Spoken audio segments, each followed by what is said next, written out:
on savait que ça serait pas forcément le plus simple en fait, parce que on sait que notre lectorat quand même s'appuie sur des personnes qui sont potentiellement attachées à un territoire. Donc tout le monde n'est pas intéressé par tous les numéros de pays. C'est toujours un petit peu ça la difficulté. Ouais. Et notre challenge aussi.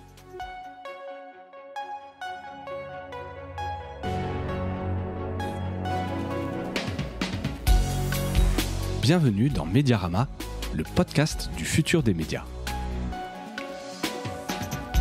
Je suis François Desfossés et chaque semaine, je rencontre des entrepreneurs, des têtes penseuses et des experts de la galaxie média. Ce podcast est proposé par Cosa Vostra, agence de conseil tech et créative. Retrouvez-nous sur cosavostra.com.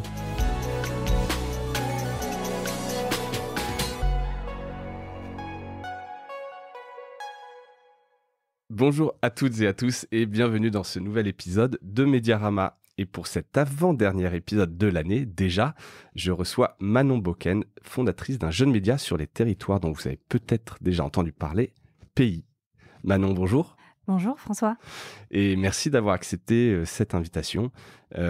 Alors Pays, c'est un jeune média, comme je le disais, parce que c'est une revue semestrielle papier. Donc ça, on va en parler parce que c'est quand même assez fou de lancer une revue papier en 2021 et que vous en êtes au numéro 2. Voilà, donc je voulais mettre à la fois à l'honneur la création d'un nouveau média parce qu'on reçoit parfois des gros médias, des pure players, des plus établis, etc. Mais je trouvais aussi intéressant d'évoquer la manière dont vous êtes lancé, dont on lance un média en 2021 et puis évoquer avec toi les dessous du lancement, recueillir tes apprentissages, enfin vos apprentissages parce que c'est une aventure collective. Oui, avec plaisir pour en discuter avec toi. C'est parti. Alors est-ce que tu peux d'abord peut-être te présenter ton parcours avant qu'on passe à la question, la carte d'identité de Pays. Toi, tu es dans les médias déjà depuis quelques années. Hein. Oui, depuis quelques années. En fait, j'ai terminé mes études en 2017 et donc je suis sortie de mon école qui était Sciences Po Rennes. J'ai fait un master journalisme, reportage et enquête là-bas. Et suite à ça, je suis venue à Paris. Je me suis lancée dans la pige en tant que pigiste, donc essentiellement pour la presse magazine nationale, sur des sujets de société, on va dire, de manière assez large. Donc je travaille avec pas mal de gens, avec Télérama, le magazine du Monde, La Vie, Pèlerin, Cosette, enfin, etc. L'Express, donc vraiment tous les grands voilà. magazines nationaux sans préférence. C'est ça. Et puis donc ça fait, si je calcule bien, 4 ans maintenant. Et donc Pays, c'est arrivé l'année dernière, au printemps 2020. Donc à peu près 3 ans après que j'ai commencé la pige. D'accord. Donc printemps 2020, en fait, voilà pour la petite histoire, on est en plein confinement. C'est ça, donc je pense que s'il y a un rapport entre le confinement et la création de Pays, tu me racontais, tu peux nous expliquer un peu la genèse ?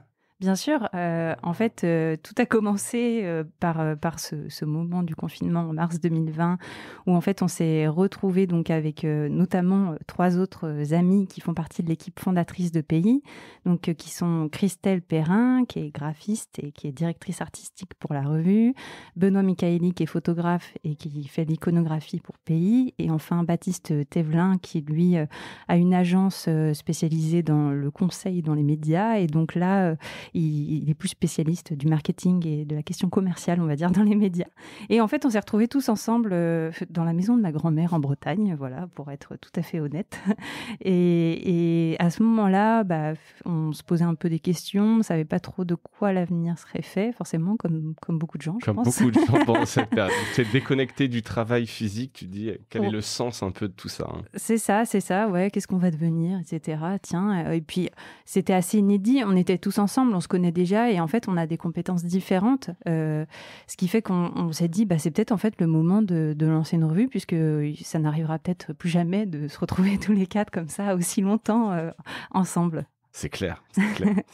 Et donc de là naît, se dit allez, on lance une revue et sur le sujet, sur tout ça, en fait, vous vous dites quoi ? Vous dites on veut lancer une revue sans avoir une idée précise, ou non, vous avez une idée précise et de discussion se dit vraiment ce serait bien de transformer ça dans une revue.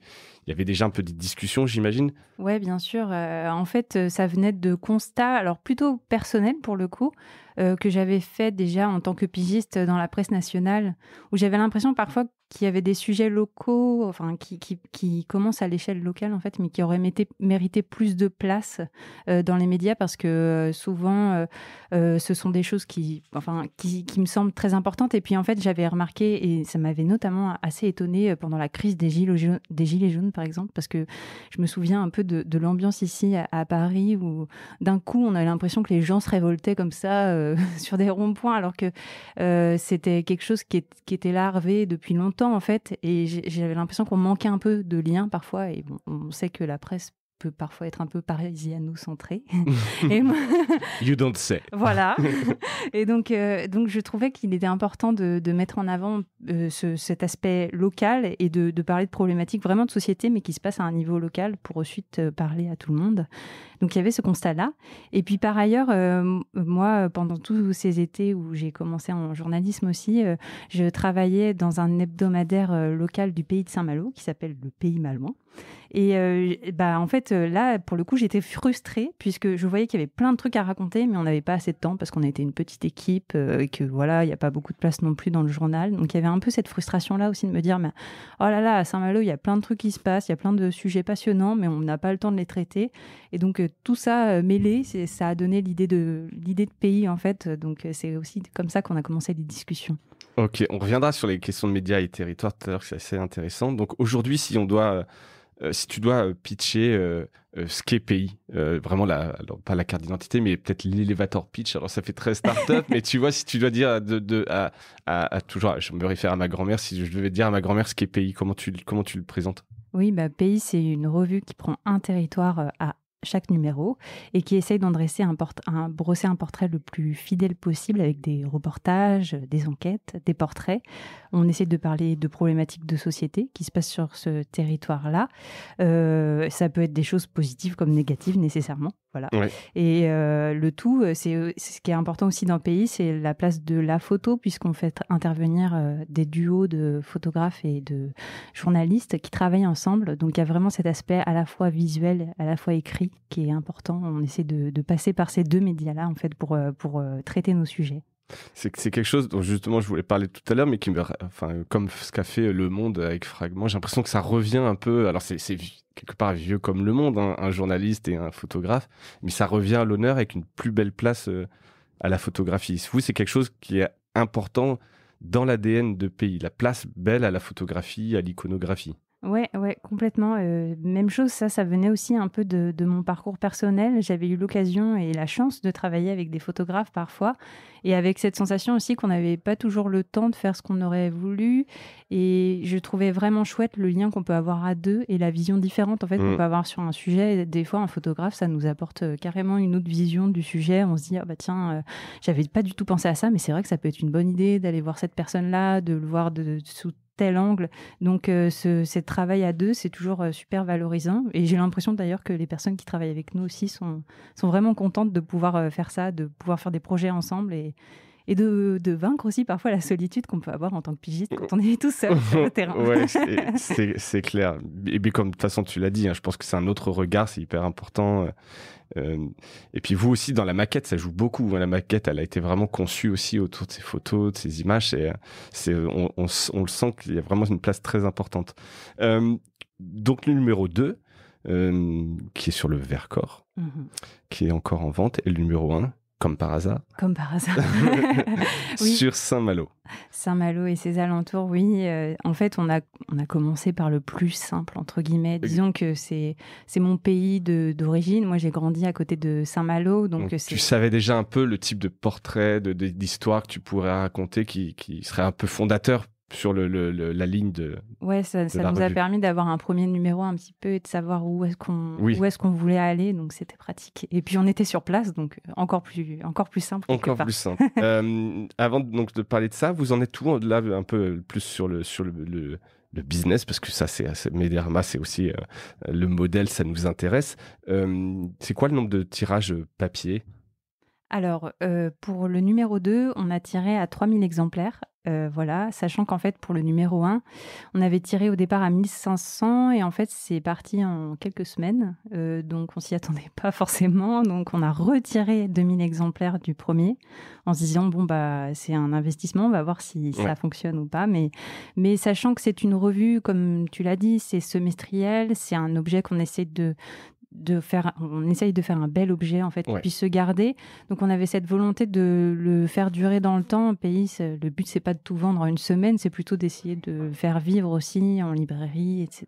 Oui, c'est des sujets qui peuvent être lus. On peut encore acheter aujourd'hui le numéro 1 de Saint-Malo et c'est pas du tout périmé en termes de contenu. On n'est pas sur du contenu chaud qui se périme. Non. Alors après, il y a des sujets de société qui peuvent changer, évidemment. Tu liras peut-être pas dans 10 ans de la même façon, mais en tout cas, on est presque, comme on disait, un peu sur le MOOC, le magazine Book, en tout cas des bels objets avec un beau grammage papier, etc. C'est vraiment ça le principe. Donc, 1500 sur le premier, retiré à 2000, 3000 sur le deuxième. Ça fonctionne par abonnement? Alors, notre fonctionnement, il y a quelque chose qui était important avec nous pour le projet de pays, c'était vraiment d'avoir une indépendance totale.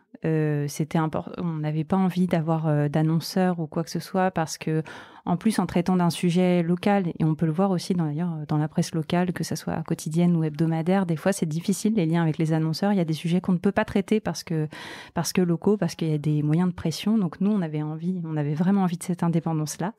Donc, on est parti sur un modèle de financement, de campagne de prévente. En fait, on fait une campagne de prévente avant chaque sortie de numéro pour déjà avoir les financements en fait pour payer les personnes qui travaillent avec nous. Et l'impression aussi, c'est vraiment les deux pôles qui sont les plus importants en termes de coûts en fait pour pays. Donc, c'est vraiment ça. Et voilà. Et ensuite, il y a des abonnements malgré tout.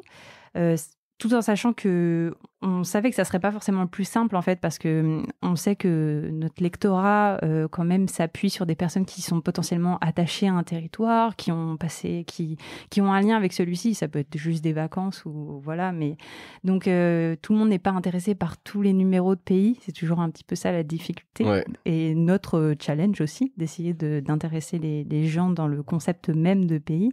Mais disons que, enfin, il y a moins de communautés, par exemple, des territoires, on va dire, de gens intéressés par les territoires de manière générale, c'est ça, par exemple. Je sais même pas comment tu trouves vraiment cette communauté, mais. Oui, voilà, c'est ça. Donc, on sait que forcément, pour les numéros de pays, à chaque fois, il va y avoir des gens pour qui c'est juste un one shot, ils vont acheter juste un numéro, et puis d'autres on en a d'autres quand même qui se sont abonnés. Je crois qu'on en a à peu près, on doit avoir 200 personnes à peu près abonnées aujourd'hui. Donc, on est content pour l'instant. Ouais, bien sûr, et que tu estimes être votre cercle d'amis, famille, ou non, même spontanément, des gens qui se disent un média semestriel pour découvrir des territoires d'une autre manière, autre angle, ça m'intéresse, je m'abonne. Bah, il y a un peu de famille, forcément, et de proches. Et merci à eux.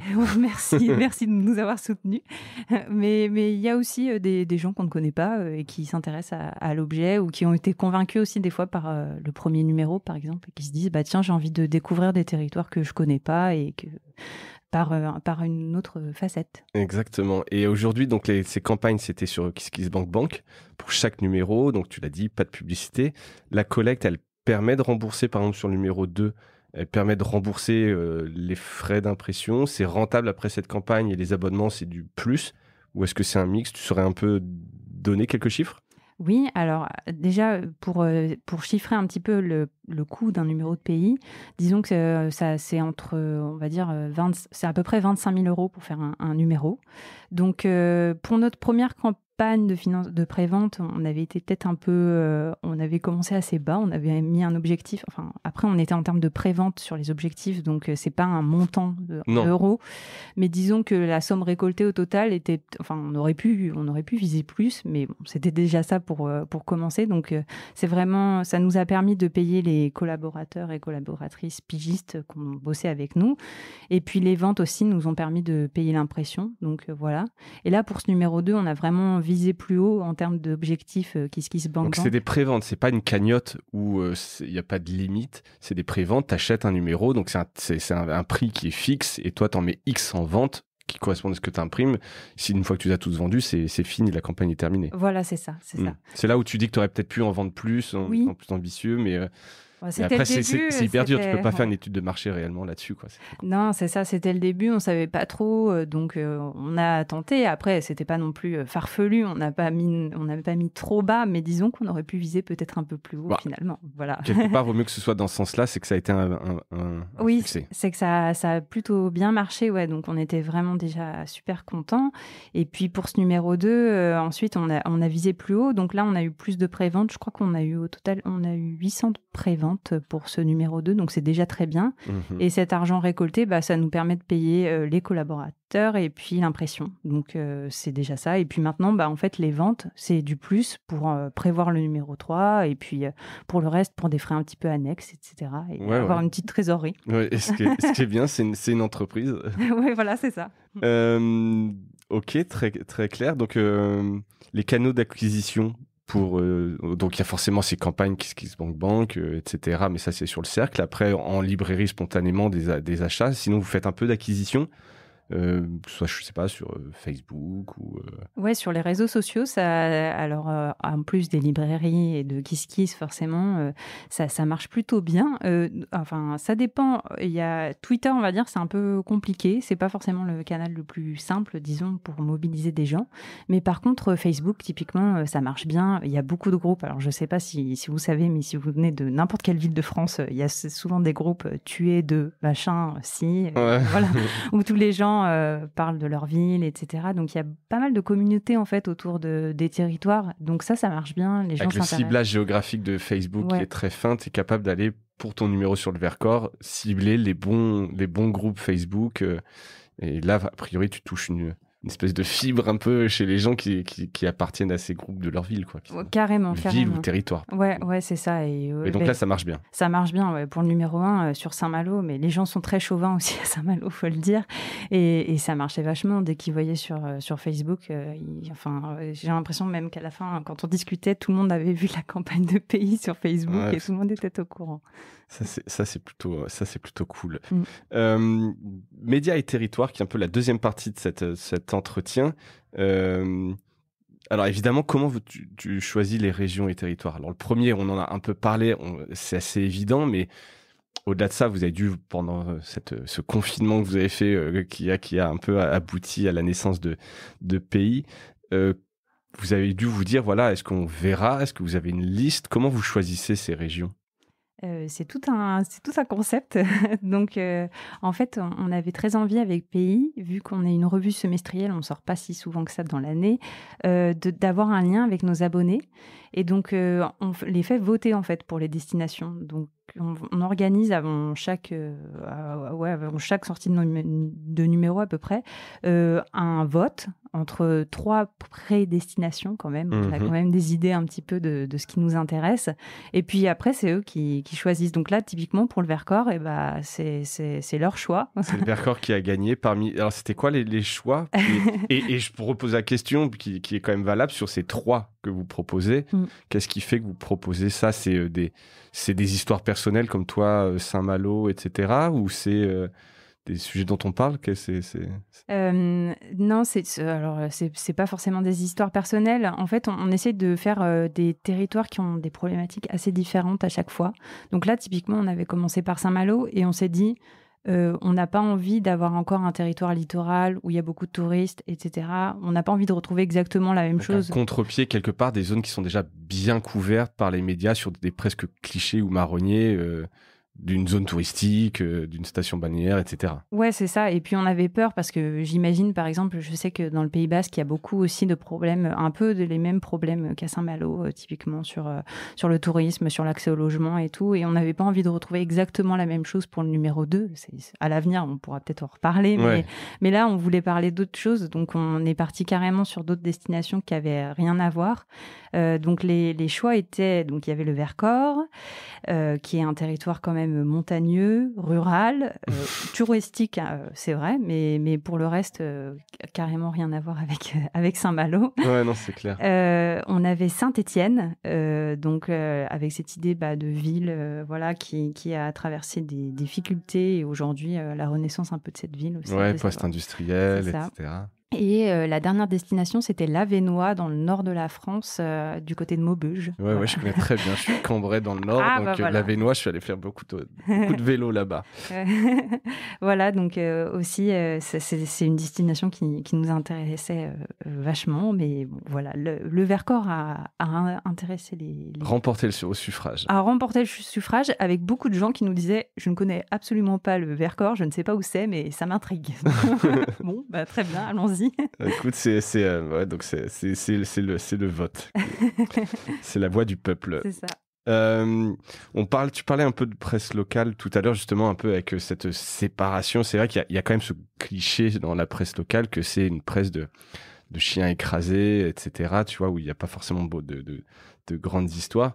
Or, vous présentez le local avec un peu cet angle du terroir, ces différents reliefs, culture, société, reportage, etc. Pourquoi c'est important en 2021 ? Parce que je pense que la presse locale, malgré tout, enfin le lien local et le lien local est vraiment très important pour tout le monde. Et d'ailleurs, c'est toujours ce qui nous intéresse au plus profond. Enfin, c'est vrai que quand on fait des études de journalisme, on nous apprend toujours la règle du plus on est proche et plus on est passionné par ces sujets-là aussi. Donc, il y a ça qui est important. Et en même temps, il y a cet écosystème des médias et en particulier de la presse locale, avec parfois où il y a des fois un seul titre qui est présent sur un territoire, ou deux, ils sont omnipotents. Du coup, il y a des sujets dont on ne peut pas parler. Et nous, on avait baronnies un peu. Ouais, il y a des baronnies, voilà, c'est ça. Et voilà, il y a des liens aussi avec les acteurs locaux qui font que des fois, c'est pas facile en fait de pouvoir parler de certains sujets, d'enquêter sur des choses. Typiquement, les gens se taisent, ont trop peur, il y a une certaine omerta. Nous, on voulait apporter un autre regard aussi sur ces sujets-là. Et on a, entre guillemets, cette chance, c'est que vu qu'on change de territoire à chaque fois, quelque part, on a moins des liens de toujours, en fait, avec les personnes qu'on rencontre pour chaque numéro. Donc, ça nous permet d'avoir peut-être cette indépendance aussi qui est parfois difficile à tenir quand on est tout le temps au même endroit et que du coup, on connaît tout le monde. Ouais. Et donc, forcément, qu'il y a des sujets qui sont difficiles parce qu'il y a des gens qui sont potentiellement puissants dans notre entourage, etc., qui font qu'on peut être censuré, en fait. C'est clair, mais donc vous arrivez par exemple dans le Vercors, vous connaissez personne. Je veux dire, ça a été choisi par la communauté. Donc vous arrivez et comment vous choisissez les sujets, les intervenants. Alors bon, vous êtes sur un temps long, hein, semestriel, c'est vraiment un temps long pour le coup. Mais comme vous n'avez pas un tissu des relations, des contacts, c'est comment tu détermines quel va être le sujet important, la bonne personne à rencontrer. Il y a ce côté positif que effectivement vous n'avez rien à perdre parce que vous n'êtes pas connu sur place et que il n'y a pas de tabou, etc. Mais en même temps, vous partez d'une feuille vierge. Oui. Une autre ambition avec Pays, c'était de faire travailler des personnes qui sont sur le territoire, pour le coup, des journalistes pigistes qui connaissent bien. On n'a pas du tout la prétention, moi, j'ai absolument pas la prétention d'arriver dans le Vercors et de dire c'est ça les sujets, c'est ça qui est important. Enfin, je connais pas, donc c'est pas du tout l'objectif. Donc, en fait, ce qu'on fait, c'est qu'on fait un appel à contribution avant chaque numéro pour demander des propositions de sujets à des pigistes, photographes ou rédacteurs, rédactrices. Et voilà, on reçoit un certain nombre de propositions et ensuite on fait une conférence de rédaction comme dans une rédac assez classique. Pour trouver un fil rouge quelque part. Pour trouver un fil rouge. Avec quand même, après là, typiquement pour le Vercors, il y avait, disons qu'il y avait des grandes lignes, on se disait peut-être que forcément il y aura des sujets là-dessus. Je sais que sur la résistance par exemple, c'est assez pressant, c'est même omniprésent. On se disait qu'il y aurait nécessairement un sujet là-dessus, à voir lequel. Voir l'angle, etc. Voir l'angle, etc. Donc il y avait ça, c'est un endroit quand même assez sauvage, où la faune est très importante, le lien avec le vivant aussi est très important, et ça, c'est vachement ressorti dans nos sujets. Donc on avait un petit peu des idées, et en fait ça s'est vraiment retrouvé quand on a reçu les propositions. Quelque part ça correspondait bien à ce qu'on s'imaginait, donc c'est comme ça qu'on a construit la faune pendant la résistance. Le sujet qui pense tout ensemble. Et vous les trouvez où ces pigistes? C'est une communauté, il y a des groupes où c'est par le bouche à oreille, parce que je sais pas spontanément comment j'irais contacter des pigistes. dans le Vercors. Oui. Eh bien là, pour le coup, Twitter est d'une utile aide. Ouais, c'est vite relayé, c'est vite trouvé. Tous les journalistes, grosso modo, sont sur Twitter, les pigistes, etc. Oui, faut le dire. Ce genre d'appel à contribution, ça marche vraiment très bien auprès des pigistes. Donc, vous avez reçu beaucoup de sujets, beaucoup de propositions. Ouais, on en a reçu pas mal pour le numéro sur le Vercors. Je sais plus, on a dû recevoir 50 ou 60 propositions. Donc après, on a un total de 18 sujets, je crois, dans le pays. Donc, il faut faire des choix. Et puis là, pour le numéro 3 qui arrive et qui sera sur Belleville, donc le quartier de Paris, là, je ne sais pas combien on a reçu de propositions, mais c'était énorme. Ça doit être gigantesque. Ouais. Parce qu'en termes de, c'est petit géographiquement, mais c'est un quartier avec beaucoup de, grosse densité de population, d'histoire, etc. Donc, carrément, ouais. Donc... Il sort quand j'aurais pu le dire en conclusion, mais là, puisqu'on en parle du numéro 3. Quand est-ce qu'il sort ? Il sort en avril 2022.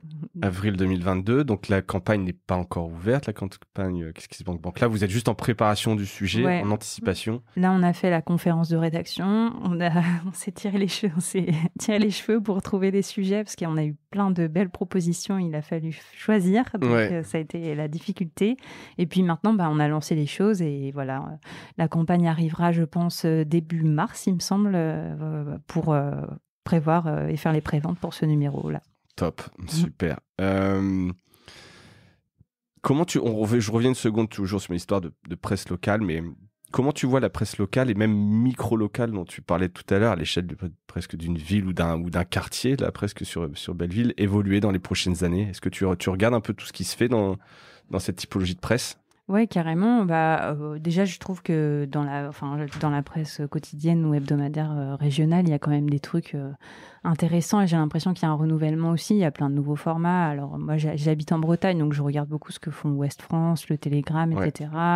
Ils ont développé des podcasts, ils ont fait pas mal de choses aussi sur Internet pour développer. Ils sont bien diversifiés, Ouais, ils sont pas mal diversifiés. Il y a aussi actu.fr. Ouais, des groupes Publi Hebdo. Voilà, c'est ça qui fait pour l'instant tout son contenu en gratuit et qui développe aussi des vidéos ces derniers temps. Donc, il y a beaucoup de choses qui se font de ce côté-là et c'est très intéressant. Je pense qu'ils voient aussi que leur lectorat vieillit, donc il va bien falloir faire quelque chose potentiellement pour attirer des plus jeunes. Et puis, par ailleurs, dans la presse indépendante, il y a quand même énormément de choses que je vois arriver. C'était intéressant. J'ai participé au Festival de l'info locale à Nantes en septembre et on a fait une petite table ronde en fait avec 3 autres médias qui partent du local aussi, qui sont indépendants. Il y avait notamment La Topette qui est à Angers. Donc eux, c'est connais pas. Un journal. Ouais, La Topette, c'est un journal à Angers. Il y avait Hors Périph aussi, qui est un média plus audiovisuel, dans les banlieues franciliennes. Et puis il y avait Splan. Je ne sais pas si tu en as entendu parler. Si, j'en ai entendu parler. Je crois que j'avais lancé une invitation. C'est plus sur de l'investigation de mémoire, Splan. C'est ça. C'est un en Bretagne, non ? En Bretagne aussi, qui fait de l'investigation. Et alors, eux, leur modèle, c'est vraiment d'ensuite publier leurs enquêtes dans des grands médias. En fait, ils ont des partenariats, par exemple, avec Mediapart ou des choses comme ça, pour publier ces travaux-là, en fait. Et l'idée, c'est de rendre ça accessible. Donc, ils font financer leurs enquêtes pour ensuite les rendre gratuites et que tout le monde puisse les lire parce qu'ils estiment que c'est de l'information publique. D'utilité publique, donc ils se diffusaient le plus largement possible. Super. Sur la distribution de pays, donc tu parlais donc de effectivement quelques abonnés, un peu de prévente, donc tout ça c'est de l'expédition un peu en direct, des librairies. Mais est-ce que tu penses que tu as une carte à jouer, alors que vous avez une carte à jouer sur la distribution locale, par exemple sur le Vercors, comment vous vous organisez ? Forcément, moi je pense qu'il y a une carte à jouer, donc je te pose la question, mais comment vous l'abordez, vous, ce sujet de la distribution en local ? Oui, ça a été tout un cheminement en fait, parce que quand on a commencé avec Pays, Pays numéro 1 est sorti en mars 2021. Et au départ, on n'avait pas de diffuseur, donc on faisait tout nous-mêmes. On avait la chance, comme je disais tout à l'heure, d'être à Saint-Malo. Donc on allait un peu toquer aux portes des librairies, et voilà, et on a eu beaucoup de chance parce que les gens étaient plutôt intéressés. Les librairies nous ont pris en direct. Mais après, se posait forcément la question de d'autres territoires où on ne serait pas sur place. Et là, aller faire la tournée des librairies, c'est pas le même délire. C'est pas le même après, délire. T'as un petit budget, mais vous y êtes allé en l'occurrence ? Dans le Vercors, on y est allé, ouais, mais pas pour ça, puisqu'en fait, entre-temps, on a trouvé un diffuseur qui s'appelle Pollen, et donc qui nous aide beaucoup parce que eux, ils rentrent en contact avec les librairies directement. C'est Et là, la couverture nationale ou ouais, c'était pour le Vercors? Non, Pollen, c'est national. Et en fait, après, on leur a expliqué le Vercors, donc eux ont pris le contact avec toutes les librairies du secteur, en gros, et ça nous a beaucoup aidé pour ce numéro 2, même si on a quand même voulu aller dans le Vercors, la rédaction de Pays, parce qu'on se disait que c'était toujours mieux de savoir de quoi on parlait. Donc, on y est allé dans l'été. Et puis là, on en revient. La semaine dernière, on y était pour une petite tournée de librairie où on a présenté Pays. C'était très sympa. Ouais, j'imagine. Je vais pas dire dédicace non plus, mais en tout cas, voir un peu des gens. Et quelle relation alors avec les libraires? Ils étaient enthousiastes, ils étaient contents qu'on mette en avant leur pays quelque part. Oui, tu vois on a une très bonne relation avec les libraires, que ça soit à Saint-Malo ou dans le Vercors, qui sont quand même 2 territoires assez touristiques. Ils étaient contents aussi de découvrir un objet qui pour le coup n'est pas un guide. Ouais. Ça change. Donc non, c'était vraiment une très bonne relation. Et là, honnêtement, dans le Vercors, on a été étonnés parce que, enfin, il n'y a pas de grande ville, etc. Donc, on ne s'attendait pas forcément à voir beaucoup de monde. Et finalement, il y avait énormément de personnes qui étaient présentes, qui nous ont posé plein de questions. Donc, ça fait chaud au cœur aussi de voir qu'il y a une résonance auprès des gens qui habitent là. Oui, c'est clair. Et en dehors du Vercors, par exemple, le numéro 2, il est dans d'autres librairies, si je vais en Avesnois, par exemple. Oui, alors après, on n'est pas nécessairement présent physiquement, mais on peut nous commander dans toutes les librairies. Je sais qu'on est dans des librairies aussi à Paris, dans pas mal de Fnac aussi. Ouais. Voilà. Après, c'est Pollen qui contacte, et donc ensuite, ce sont les librairies qui choisissent de commander ou pas. Et puis, forcément, vu que le numéro, enfin, du côté de Saint-Malo, ils nous ont bien suivis pour le numéro 1, donc vous pouvez aussi trouver le numéro 2 assez facilement. Les librairies avec qui on a travaillé souvent, et ça les intéresse aussi, même si c'est pas chez eux. Même si c'est pas chez eux. Tant qu'une fois de temps en temps, ça parle un peu de chez eux quand même. Quoi. C'est ça. Parce que c'est ça un peu aussi, quelque part, entre guillemets, le danger, c'est que c'est tellement local que ça peut rester qu'à petite échelle en changeant de territoire, et à chaque numéro, tu dois un peu refaire ce travail. Ça, vous l'avez identifié, ça fait partie du jeu. Ou est-ce que vous pourriez, je sais pas, faire des collaborations avec des plus gros médias qui vous permettraient d'avoir une plus grosse diffusion? Oui, on a identifié bien sûr ce souci-là d'être toujours dans l'ultra local. Donc, c'est un peu la difficulté d'avoir une résonance plus nationale. Après, c'est aussi le pari de Pays d'intéresser des gens au niveau national sur des sujets de société à travers le prisme du local. Donc, des collaborations avec des plus grands médias, avec plaisir. Typiquement, là, pour le numéro 1, on n'avait pas eu le temps et on n'a pas pu le faire. Mais après, on s'est dit que, en fait, dans le numéro, on a une enquête sur une usine qui s'appelle la Timac à Saint-Malo, et qui produit de l'engrais juste en face de la vieille ville de Saint-Malo. Sympa. Et donc, en fait, il y a des rejets d'ammoniac dans l'air très élevés, beaucoup plus élevés que dans beaucoup de villes en Bretagne et même en France. Et voilà, donc il y a une pollution qui est là depuis très longtemps. Et on s'est dit que cette enquête-là, elle aurait peut-être mérité d'avoir plus d'ampleur aussi, de faire connaître. Donc, je sais pas, Mediapart ou des choses comme ça auraient pu être intéressés. Mais c'est plutôt un manque de temps. Mais c'est de ressources pour mettre en place les partenariats, etc. Ça. Mais c'est quelque chose qu'on envisage pour la suite, parce qu'on se dit qu'il y a des sujets potentiellement qui peuvent mériter plus grande ampleur et qui peuvent ensuite faire peut-être connaître la revue. Oui, bien sûr, un truc très vertueux où ça fait parler du sujet, ça fait parler de la revue, et puis le média national type Mediapart, ça lui fait un sujet local qui serait incapable d'aller chercher, etc. Donc, un peu à la Splan pour le coup. C'est ça, comme Splan, ouais. Mais ils ont un très bon modèle. J'admire beaucoup leur travail. Donc, de toute façon, les modèles sont un peu hybrides. Rien ne vous empêche, vous, aujourd'hui, pas de shifter, mais de le mettre en place aussi. C'est pas la concurrence, c'est complémentaire. Ah non, c'est sûr. On ne visage pas du tout comme des concurrents. On trouve ça plutôt chouette d'avoir toutes ces initiatives-là aussi. C'est clair. Et en termes de modèle, puisque forcément j'y ai pensé, même si je pense que c'est une idée à la con, mais forcément les offices de tourisme doivent être hyper intéressés par ce que vous faites. Oui et non. Alors oui, il y a un intérêt nécessairement quand on dit qu'on va parler du territoire tout de suite. Après, les angles des sujets, parfois, on n'est pas Oui, que c'est dans pas le... dans le consensus et c'est pas un ça. guide. On n'est pas toujours dans le mélioratif, disons. Donc, parfois, elles peuvent être un peu surprises. Mais on a eu quand même des contacts de certains offices de tourisme en France qui nous demandaient si on pouvait faire des numéros.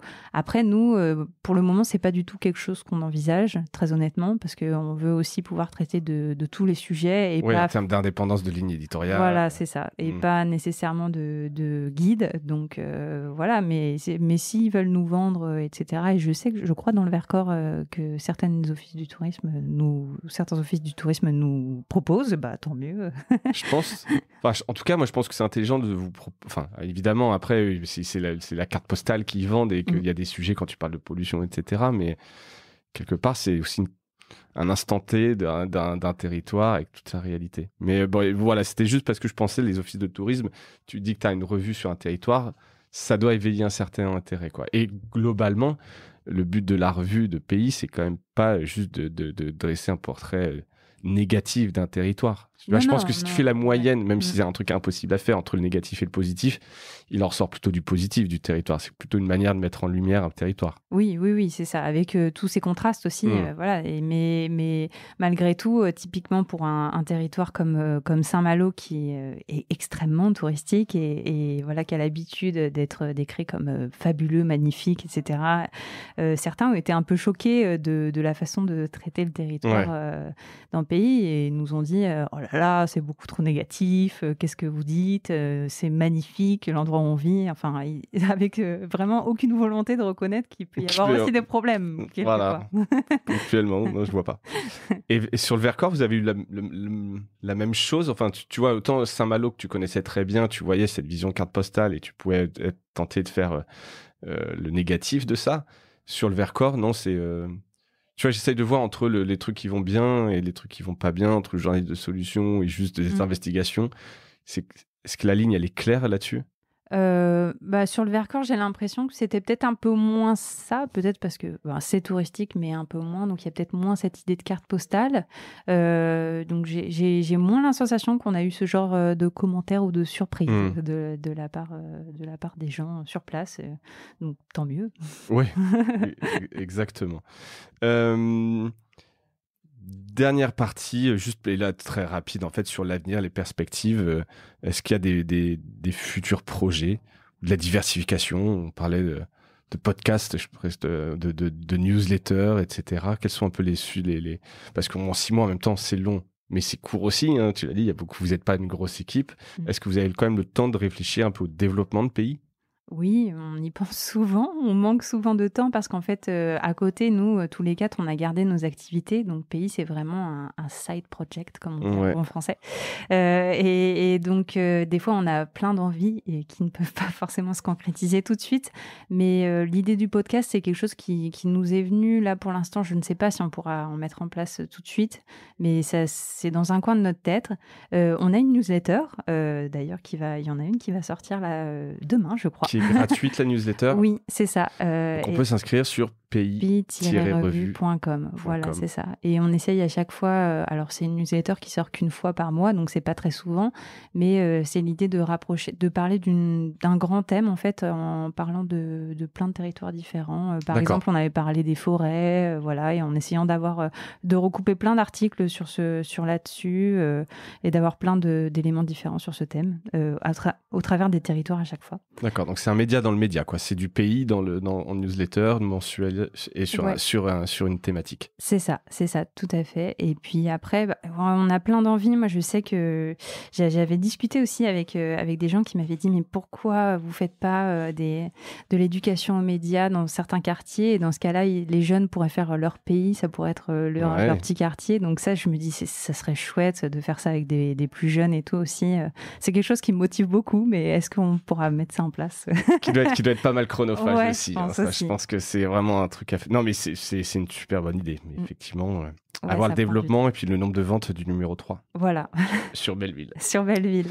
Manon, merci pour ce temps consacré pour cette présentation de pays. Bravo pour l'audace, parce que, encore une fois, lancer un C'est média gentil, merci papier beaucoup. en 2021, c'est quand même assez audacieux. J'espère que tu as passé aussi un bon moment à présenter tout ça. Oui, c'était un plaisir. Merci de m'avoir invité. Ça fait toujours plaisir de parler de pays. Eh ben, j'imagine. Un petit salut à Marine qui nous a mis en relation. J'espère que cet épisode vous a plu. On suivra un peu l'évolution de pays, puis on n'hésitera pas à te réinviter pour voir comment les choses se passent. À bientôt, Manon. À bientôt, François. Merci à tous. Salut.